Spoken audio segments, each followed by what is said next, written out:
Salam Ya, buat semuanya, selamat malam. Assalamualaikum buat yang dari Islam.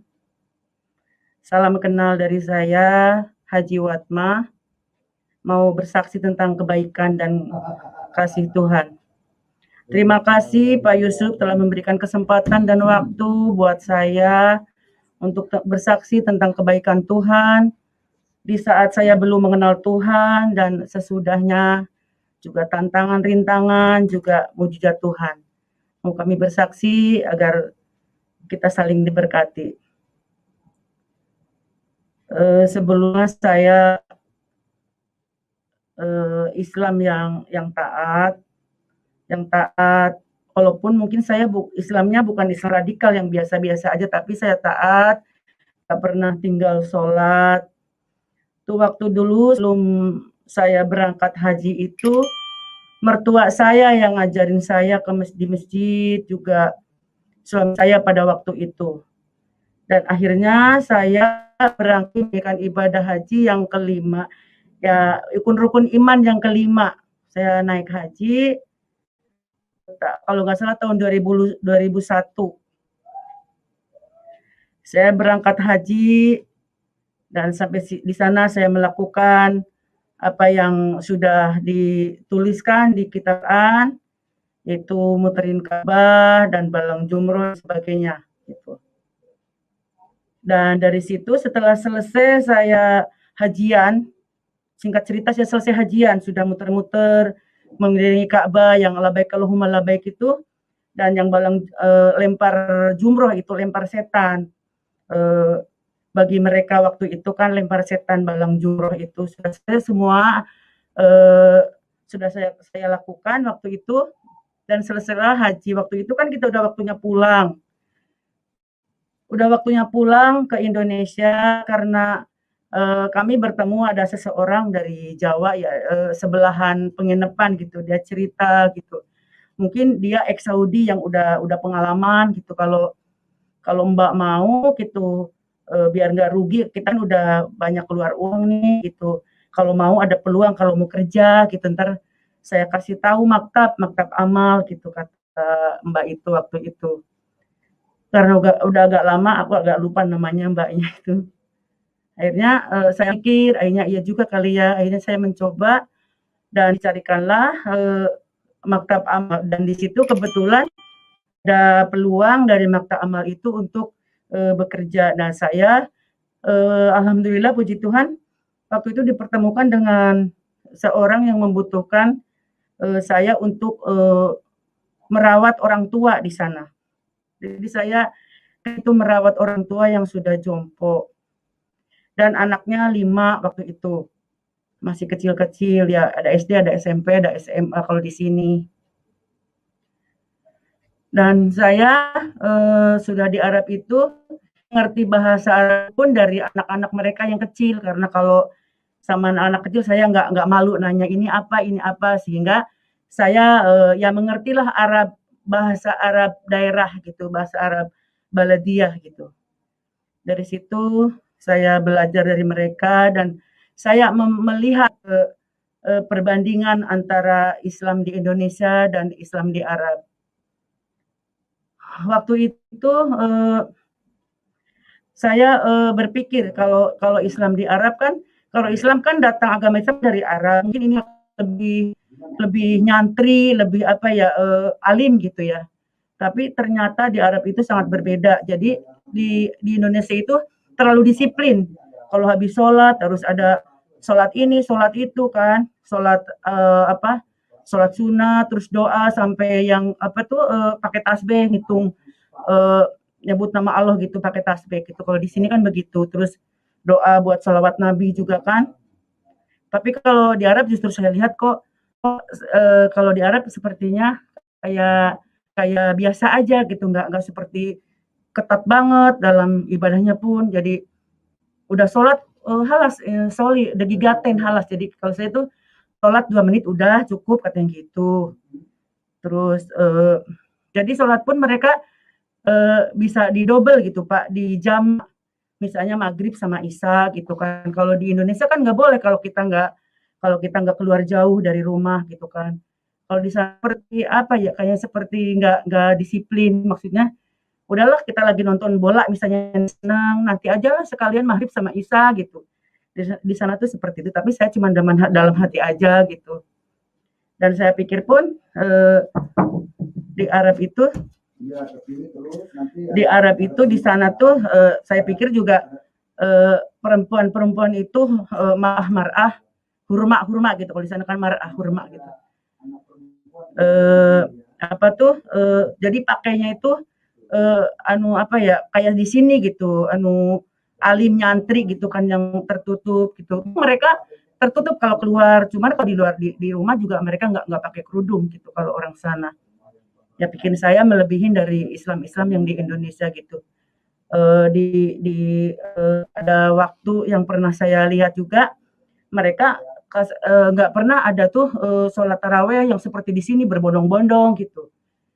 Jadi mereka masing-masing aja di rumah gitu, seitunya. Jadi begitu ketat seperti yang Indonesia yang saya lihat. Padahal Islam itu kan katanya datangnya dari Arab, tapi mereka sepertinya ya biasa aja, nggak begitu taat kayak di sini, harus ini, harus itu gitu, yang saya lihat selama hampir 2 tahun lebih gitu saya di sana. Terus lagi ada waktu ada pengantin gitu, kalau di sana kan arus gitu, ada arus di wedding gitu. Saya kan diajak juga, saya kaget ya di sana itu si perempuan-perempuan itu yang pengiringnya itu melebihi artis dandanannya itu, pakai roknya selutut, terus mereka joget-joget gitu kan. Memang ruangannya beda, ruangan perempuan sama ruangan laki-laki berbeda, tapi mereka berjoget-joget ria gitu.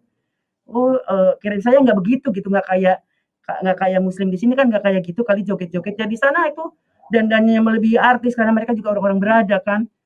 Dari pagi sampai sore itu ke salon, sampai dandannya melebihi artis lah, pakai sepatu hak tinggi, terus pakai sampai itu rok di atas lutut. Mereka tuh semua berjoget, Pak, berjoget gitu dalam waktu pengantinan itu. Gitu, jadi agak agak gimana ya, kalau di sini kayaknya ini banget, kayaknya disiplin banget, nggak boleh ini, nggak boleh itu, harus semua tertutup. Ternyata yang di sana sendiri mereka seperti itu gitu. Tapi saya cuma dalam hati gitu doang. Terus ada juga saya waktu itu kan belum kenal Tuhan tuh, Pak. Tapi setiap makan siang itu majikan saya itu, Pak, setiap makan siang tuh kan ngumpul, kalau orang Arab itu ngumpul makan siang gitu, terus ada setelah makan minum teh gitu, kalau sana kan sirup syai, sirup gahwa gitu, sampai selesai berjam-jam di situ. Mereka itu yang ditonton Joyce Meyer gitu, Pak. Tapi saya waktu itu belum ngerti gitu, dia gitu kan, belum tahu Joyce Meyer itu. Cuman saya agak ngertinya dikit karena ada anaknya yang satu yang paling gede, waktu itu kan SMA dia, Muhammad namanya. Itu sama mamanya protes gitu. Les Umi sawi kida ente اليوم إذا أنت في كذا لازم تشوف هذه مرأة لازم تشوف هذه مرأة في تلفزيون هذه kafir Umi. Badan itu ruh nar jahanam gitu kita kan. Kalau bahasa kita itu, aku setiap hari setiap makan siang harus melihat perempuan itu di TV gitu. Itu kan orang Kristen gitu, Mesihiyah gitu. Badan ente sir Mesihiyah. Ente kafir, badan ente ruh nar jahanam gitu kata Muhammad. Terus mamanya itu jawab gini, ma'ale ana hub hade ma'rah, ida ma'rah hade kalam, ana fil garb barit galbi, fil galb hayati gitu kan, fil galb ras gitu. Jadi saya kalau mendengar orang ini, hati saya adem, hidup saya tenang, terus kepala saya juga dingin gitu. Ma'ale ida ma'ale la tatsufin ente gitu. Subhada ente fi ente fil Makkah hadi sawihar ala galbi gitu. Itu ala kefi gitu kan. Jadi dia ada perdebatan antara anaknya, tapi saya udah agak ngerti bahasa itu. Jadi kata mamanya itu, daripada saya lihat Syekh itu yang di Makkah itu, saya nggak suka. Itu bikin hati saya panas. Saya lebih suka yang ini gitu. Terserah kalau kamu nggak mau gabung sini ya nggak masalah itu. Saya suka gitu. Itu saya di situ. Saya waktu itu belum mengerti belum mengenal Tuhan Pak waktu itu kan saya di berangkat itu. Ya cuman saya simpan di hati gitu. setiap hari pasti yang dilihat Joyce Meyer itu, majikan saya itu. Dan singkat cerita saya pulang pun, ke Indonesia. Ternyata pulang pun saya ada terkejut juga, sebab saya pulang suami saya sudah yang dulunya suka ya gitu, sudah sholat, doa wiridan gitu kan, ada sholat sunat macam-macam gitu, pakai sarung, pakai kopiah. Terus setelah saya pulang tuh nggak begitu lagi gitu, nggak sholat, nggak kelihatan sholat lagi.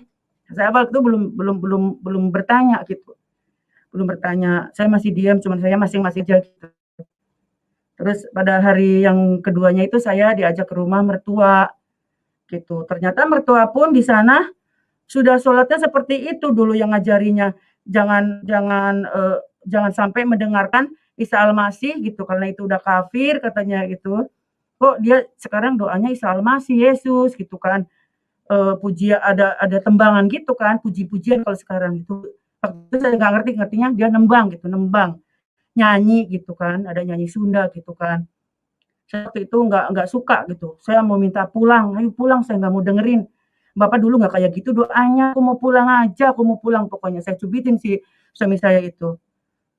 Akhirnya karena sudah malam dia nggak pulang juga, saya bertahan di situ, akhirnya saya pagi pulang itu saya ke rumah dengan kecewa melihat, apa tuh, mertua seperti itu doanya gitu. Saya nggak banyak ngomong juga, saya pulang sama suami pun saya nggak banyak ngomong, akhirnya saya agak marah, kecewa, akhirnya saya ini, karena emosi gitu ya, mikir yang kayak gitu, karena emang saya sudah diajarinya dulu seperti itu gitu, walaupun saya nggak mengerti, eee, mendalami Islam begitu dalam, tetapi, sudah diajarin seperti itu, nggak boleh dengar Isa Al-Masih, nggak boleh karena sudah kafir gitu, karena itu, Tuhannya orang Kristen gitu kan, gitu. Terus saya akhirnya udah saya mau mau ke rumah kakak saya aja yang di Jawa, karena memang kakak saya kebanyakan di Jawa tuh. Ada kakak saya yang 2 itu, yang satu yang paling tua itu, mesantren di Tebu Ireng udah 8 tahun, yang satu 7 tahun. Itulah yang saya datang ke sana, saya mau menenangkan gitu, mau curhat gitu tadinya. Tetapi, sampai sana itu ternyata, kakak saya itu udah mendengar gitu, langsung, saya sudah istirahat, saya duduk di situ, dia duduk juga, dia ngomong gitu, "Sekarang suami kamu dan mertua kamu udah kafir, udah percayanya Yesus, yang Tuhannya dipendem," katanya gitu kan, "yang dipaku," gitu. "Kamu jangan ikut-ikutan, kalau bisa kamu masih muda, udah cerai aja, kamu entar kafir, entar kamu masuk neraka," gitu kan, waktu itu. Tapi saya dengerin aja gitu. Itu nggak ada keturunan kita, turun-temurun nggak ada, gitu. Nenek moyang kita yang percaya, agama dari Belanda, itu katanya gitu. "Udah sekarang kamu mikir aja, milih, entar kalau itu udah cerai aja," gitu kan. Saya lagi di sana, masalah suami begini, terus di sini juga di apa, ngomong harus cerai ya, saya semakin, banyak itu bergumul dalam hati saya harus gimana, bercerai pun saya, kepikiran, saya dalam hati tuh nggak suka denger pengen gitu, Pak. Makanya saya bertahan, sebelum saya pulang tuh suami saya nyusul karena mungkin saya berangkatnya dengan agak marah, kecewa, akhirnya aku ikut pulang juga sama suami karena saya ada perkataan saudara itu harus cerai gitu, saya masih di situ masih pertimbangan kalau cerai gitu, karena kan ya itu saya yang kepikiran harus pengadilan, saya nggak suka gitu nama pengadilan juga. Akhirnya saya pulang dengan hati gondok sana sini gitu, nggak suka sama suami, sama mertua, terus sama saudara pun harus cerai karena sudah kafir gitu, mertua saya sudah kafir, suami saya udah kafir, udah nggak layak diikutin gitu. "Kamu harus rajin sembahyang, rajin sholat buat sangu mati," gitu, "nggo sangu," katanya gitu kan, kalau orang Jawa gitu ngomongnya, "nggo sangu mati," gitu. Udah saya akhirnya pulang, "Udah Kang, saya pulang dulu, saya mikir-mikir dulu ya Kang," gitu, saya pulang. Pulang karena dijemput juga sama suami saya pulang. Setelah pulang, waktu itu kan emang suami sama mertua tuh belum sampai ngomong ngomong apapun.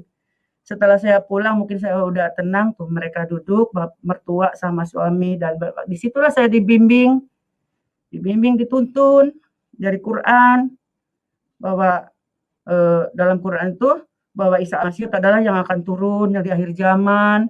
Terus dia adalah Siratal Mustaqim yang selalu kita sebut di dalam sholat kan, ihdinas siratal mustaqim juga dikasih tahu. Dan yang kata ulama itu kan katanya kan Siratal Mustaqim itu di rambut dibelah 7, ternyata katanya dalam Al-Qur'an nggak ada. Yang ada kan yang Al-Zumar 61 itu kan yang Isa Al-Masih juga gitu. Dan dari situ saya mulai merenung gitu Pak, mulai merenung terus suami saya itu sama mertua saya terus bimbing gitu, dituntun terus dikasih tahu tuh semuanya dari Alkitab, dari ini gitu. Terus saya ada ayat yang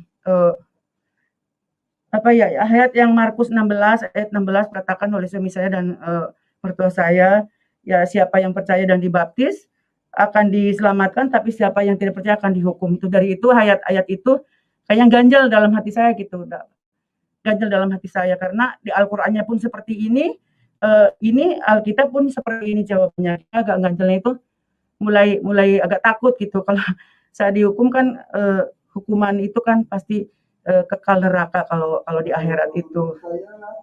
Dan dalam Yohanes 14 pun saya jadi ayat yang selalu saya ini yang aku jalan kebenaran dan hidup, itu tidak ada seorang pun yang Bapa tanpa melalui aku. Dan itu juga saya mulai terbuka, mulai sadar. Terus saya dituntun terus dibimbing sama mertua, sama suami gitu. Yang pada akhirnya saya terima Tuhan, dibaptis tahun 2014 waktu itu. Tapi ya gitu dengan tantangannya, dijauhin sama saudara juga gitu. Saya ternyata juga suami sebagai seorang penginjil sama mertua itu. Jadi saya akhirnya kadang-kadang ada masalah lompat sana, lompat sini. Mungkin sekarang ini yang disebut udah mau 6 kali saya lari sana dari sini gitu. Kalau sudah ketahuan lingkungan setempat, akhirnya kan pengusiran yang ada kan. Dan sampai saya ke Jakarta pun ya saya berjuang untuk hidup. Suami kami walaupun seperti itu tetap nginjil gitu, nggak tahu. Itu dikasih itunya rohnya sama Tuhan nginjil terus walaupun bahaya selalu ada dalam keluarga gitu. Tapi tetap saya ngikutin, selalu saya dukung, saya walaupun saya kerja apapun untuk bantu, untuk pelayanan, saya sampai kerja di warteg catering gitu, saya bekerja gitu buat bantu pelayanan, buat kebutuhan juga. Saya nggak diam gitu. Saya Tuhan, jadi apa tuh nggak gampang jadi orang Kristen itu nggak semudah itu. Udah sama keluarga pun dijauh, terus Allah juga selalu ada gitu karena penginjilan ini gitu. Terus setelah itu kan setelah dibaptis 2014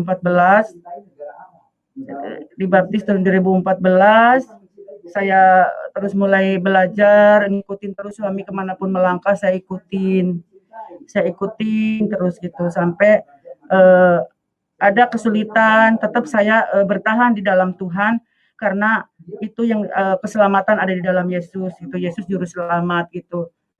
Dan adapun mujizat Tuhan yang saya rasakan waktu itu saya akan menikahkan, itu saya cerita mujizat karena liku-liku udah kami sampaikan yang kesulitan yang kami nggak di diabaikan sama keluarga gitu.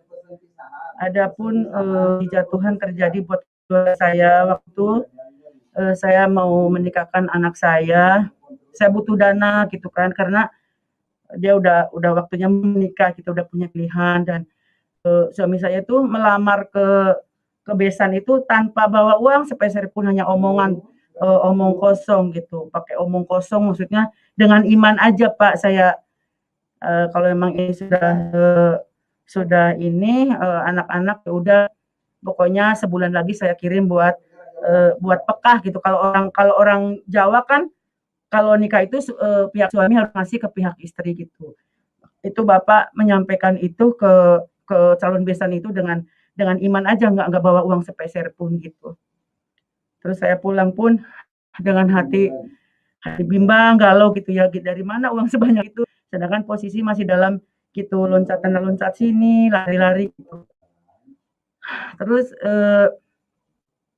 saya berdoa berlutut sama Tuhan, saya juga berusaha ke saudara juga ngasih mohon bantuan buat ini pernikahan anak saya, bantuan tapi saudara, satu pun nggak ada yang, ngasih bantuan, pertolongan gitu buat saya gitu. Akhirnya saya berdoa berlutut, saya juga doa puasa juga waktu itu saya, nangis gitu sama Tuhan gitu, jangan sampai saya kena malu. Itu sesuai dengan firman Tuhan kan ada, "Pendapat saya kepadaku tidak akan kena malu," gitu. Dan, doa saya seminggu kemudian tuh dijawab Tuhan sama suami saya itu. Saya bertemu dengan hamba Tuhan yang bukan bukan saudara saya kenal di Jakarta aja, beliau pernah, ibadah bareng sama saya ya agak udah kenalan gitu, udah berapa kali ibadah kita ketemu bareng, dan di waktu saya ibadah yang berangkat sama beliau itu, dia bertanya gitu, "Kenapa Pak Bu kok, agak berubah gitu, kayak kayak nggak bahagia, kayak nggak sukacita, kenapa?" Gitu.